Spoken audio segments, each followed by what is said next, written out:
Welcome to Life Conversations with Senior Helpers, the podcast that takes you on a heartfelt journey through the art of aging gracefully.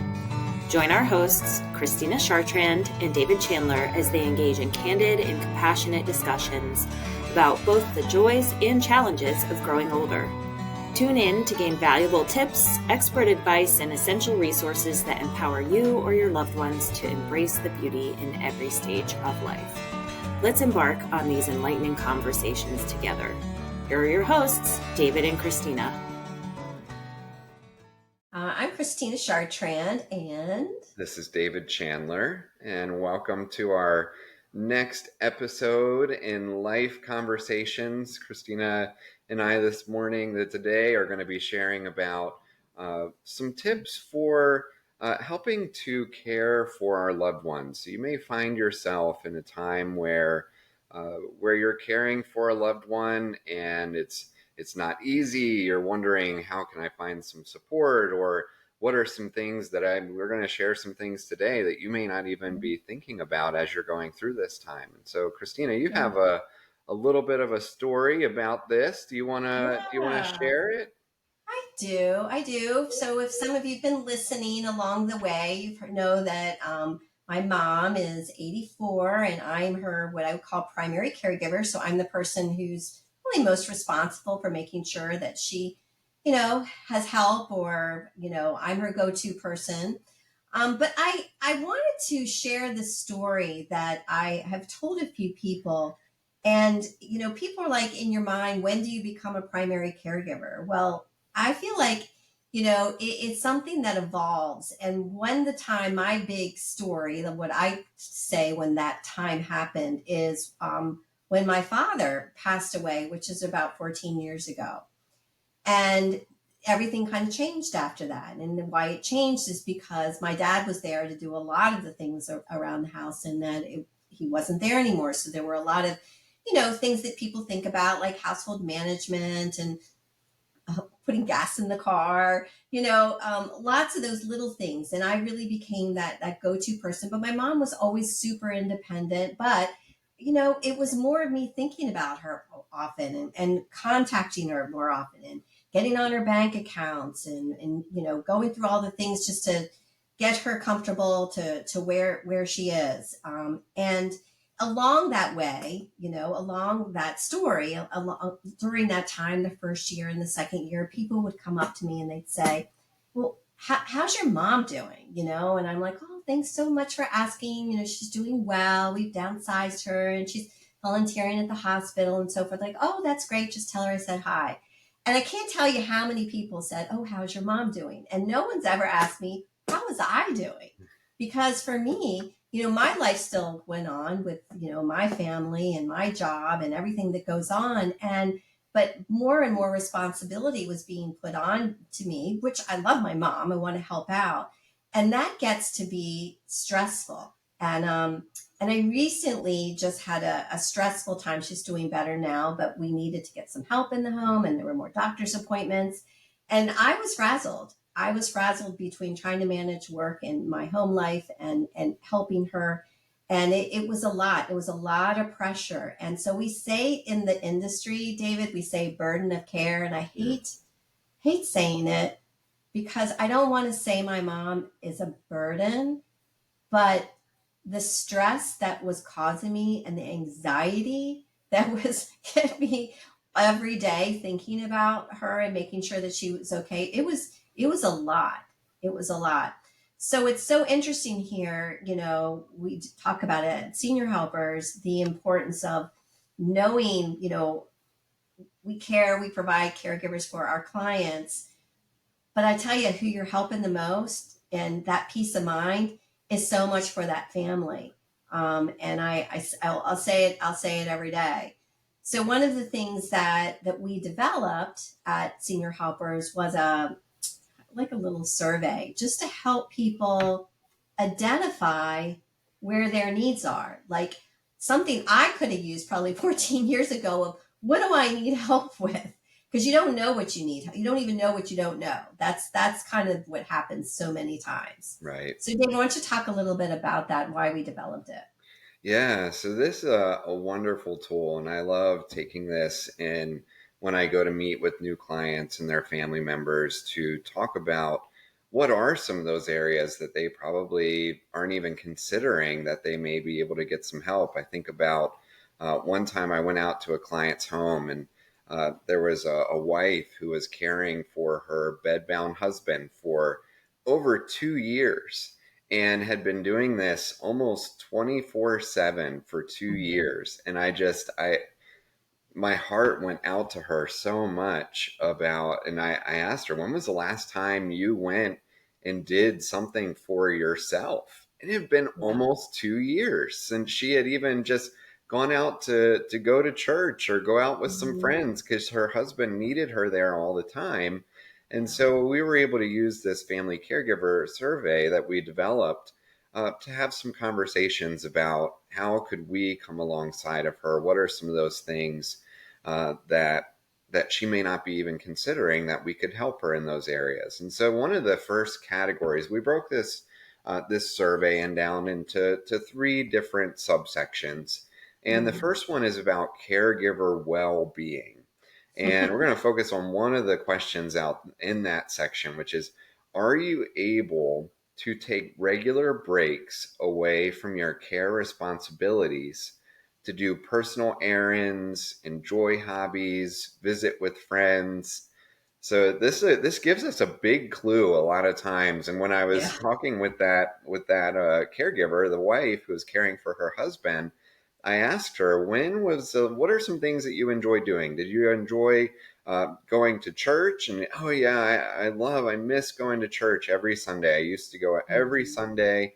And so I asked her, what if we had somebody come in and help you, be here with your husband so you can have peace of mind while Mhm. you go to church? And she just was so excited about that. It was really, at that point, it was more about her than Yeah. about her husband. And then I also asked her, well, did you go to lunch afterwards with your friends after you left church? Oh my gosh, I miss meeting with my friends. Yes. And so we ended up setting her up with a day a week to help come in just So so that good. she could have quality of life and Yeah. go out and have something to look forward to each week. So she started going back to church each week. She'd go out to lunch with her friends afterwards. And it was just amazing how much energy that gave her to be able to get through the rest of the week, coming home and saying, all right, I feel refreshed. I can get through this. I have some time to focus on myself. And then as the week is going on, she's like, all right, I've got somebody coming to help me a little bit. I'm Right. going to go and Something do to look forward something that I to. enjoy. I have something to look Yeah. forward to. So it was just so important to think about for her, what are those times that I can enjoy my hobbies and focus on myself? And Christina, Yeah. you were talking a little bit about doing some like personal errands. I think, didn't you have a story about someone that uh, what was going on with them, that when they asked what is something that you miss doing, and they were like, oh, I just want to go to the grocery store. Yeah, yeah. I was talking to a friend of a friend who is caring for their husband, and she just was like, "Is there someone who could come just sit with my husband while I can go to the grocery store?" And I'm thinking, "Oh my gosh, if you just imagine what that feels like, And so we were talking about some different types of resources that are out there so that she can go to the grocery store and not worry that her husband's going to end up on the floor when she gets back. Yeah, It's interesting because our next category talks about information and services, yeah, and that's the big the one. importance of that. And one of the little things that I found in what I was doing and supporting my mom is that I was the person going out and I was running all the errands. So I was not spending quality time with her. I was out and about at the pharmacy, I was running her to the doctors, going to the grocery store, picking up things and maintaining things in her house. And I wasn't a daughter anymore, Hmm. you know? And I think part of it is that when we're in this spot in our life, it's like I want to have time. I want my mom to be my mom and I want to be the daughter. And if we have the resources to be able to have somebody help out, and even like having like Instacart come in and get all the groceries in the house versus me going out there, that's I'd rather be unpacking things with her and talking with her versus running around in the car. And so I think there are so many services out there people don't even know about. Yeah. And this is something even in my personal life, and I'm going to digress for a second, even from not, I'm going to go to, right now, I haven't had that experience yet of caring for my parents, but Yeah. I was kind of resistant to doing like a grocery delivery. So at first, I always loved going to the grocery store. But as life has gotten busier, I Mhm. started doing like a grocery pickup. And Mhm. then over the winter break recently, I was like, I want to spend that time with my kids. I don't want to spend Mhm. time going out to the grocery store. And so for the first time in my life, in the last 2 weeks, I got 2 grocery deliveries, like full grocery deliveries to my Yeah. house. And I've got to say, it made such a huge difference Mhm. to have those groceries delivered. I felt like I had more time with my family. I didn't feel as rushed. Yeah. And I can just think about that and it was like $10, I think, for Mhm. the delivery. But it was so worth it to, Yeah. so that's a big one, is just having the grocery delivery or It, go ahead. Yeah, or pharmacy pickup or Pharmacy pickup. pharmacy Yep. drop off. I Yep. mean, just those types of things. Or if you have a pet and having a mobile, Yeah. company come to give your pet a shampoo and a dry. I think there are so many different types of community resources that can really bring in and be helpful and help. Going back to my word of the year, balance, Yeah. find that balance so that when you are, full on, and there are going to be times where I know I'm going to need to be full on there, with my mom and care. And it might be because she's going through an illness or some type of episode. I get like that. But there times where you can find that balance and be able to bring additional resources in to be able to help her. And then the two of us still get our quality time together. Yeah, I think another big one too can be doing like televisit appointments with a Mm-hmm. doctor. So Yep. instead of needing to go to the doctor, there's a lot of technology that's It's available awesome. And today that we we did a can. couple of those too. I'm glad you brought that up, David. We did a couple of those too. And first time she'd ever done anything like that. And it went so well. And I didn't need to pack her up and get her out of the house when she's not feeling well. And it was great. And you're Yeah, right. Technology is a game changer. yeah, and I think the biggest part of this, hearing you talk about it, Christina, and also hearing from so many other family members, is just wanting to go back really quickly to the part about not feeling like the spouse anymore, not feeling like the son or the daughter, and just that's one of our big focuses. One of the reasons when we talk about why we developed this survey, and we're just covering a couple of the Mm-hmm. questions. We have uh, 11 questions on here that you can go through and get ideas and ways that you can help improve your own quality of life and how are you caring for yourself. We're just reviewing a few of them, but really looking at that, wanting to get those that are caring for loved ones back to that place of being the son or daughter, being the spouse, Yeah. being that loved one, and not feeling as much of that burden of, oh, I'm a caregiver, I'm caring for mom or dad. So that's one of Yeah, the things that I feel like is most rewarding about having these conversations. I agree. So our last category, because as David said, we're not going through every question, but we thought the categories would be important to talk about, is actually supporting them, helping them with daily activities. This could be help with mobility, it could be help with dressing, helping take a shower, help with eating. Um, those can be very taxing and physically taxing on another person. I have a very good friend of mine whose mother was helping her husband, her dad, and he was falling a lot. And so she was helping him off the floor and ended up hurting herself. And she's probably going to need surgery now, back Mm. surgery because of it. So David, let's talk about some of the different resources that are out there that can really help families with this, because this is a tough one. Yeah. And I think back as well to our last episode, we were talking about walkers and the difference between standard walkers and rollator walkers, and how do you properly size them and fit them. And so having that assistance when it comes to hands-on training, teaching people what are some of the ways that that you can better care for your loved ones, making sure that you have the right adaptive equipment in place. So looking for those resources that will be able to help you to feel confident in those areas. And that's a great area where senior helpers, we can come out and do a life profile assessment with you. There's no charge for that.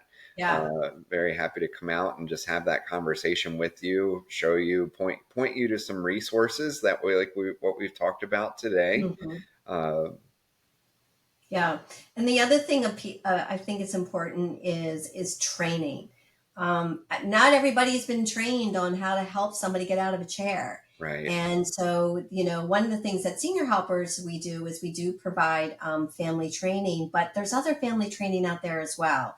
So you'd be very surprised, a lot of your rehabs will have family training, and it's not long, it's probably like an hour long, but it'll take you through some of the basics. And the goal is to prevent you getting hurt, right? Because that's what this is about. And then, having, as David said, those other devices such as a tub bench and, a walker can really make a difference. And just making some changes in the home can help make a difference in helping caring for some of those daily tasks.